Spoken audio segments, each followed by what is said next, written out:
2004 সালে এডুয়ার্ডো স্যাভারিন এবং mark Zuckerberg যখন ফেসবুক শুরু করেছিলেন তখন মাইস্পেস ছিল সোশ্যাল মিডিয়ার কিং। মাইস্পেসের কাছে ফেসবুককে কেনার সুযোগ এসেছিল, কিন্তু মাইস্পেস এর লিডারশিপ দেরি করলো আর ভাবলো এবং অপেক্ষা করলো, কিন্তু ততদিনে ফেসবুক এগিয়ে গিয়েছে। আজকে মাইস্পেস বলতে গেলে নাই। ফেসবুক মানে মেটা এখন বিশ্বের সবচেয়ে বড় সোশ্যাল প্ল্যাটফর্ম। হার্ভার্ড বিজনেস স্কুলের একটা গবেষণায় দেখা গেছে সাকসেসফুল এন্টারপ্রেনাররা ইমপারফেক্ট ইনফরমেশনে ডিসিশন নেন।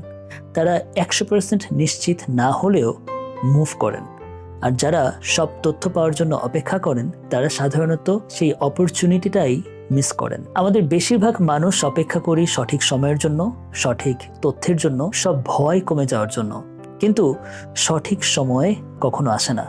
সঠিক সময় হলো এখন, এই মুহূর্তে। তাই আপনার কাছে যদি এখন কোনো অপরচুনিটি থাকে, হোক সেটা ছোট বা বড়, সেটা নিয়ে এখনই ডিসিশন নিন, আজকের মধ্যেই। আজকে এই পর্যন্তই। এরকম আরো ভিডিও পেতে চাইলে কমেন্টে ওয়ান্স লিখেন এবং ফলো দিয়ে পাশেই থাকেন। পরবর্তীতে দেখা হবে নতুন কোনো ভিডিও নিয়ে। সে পর্যন্ত ভালো থাকুন, সুস্থ থাকুন। আসসালামু আলাইকুম।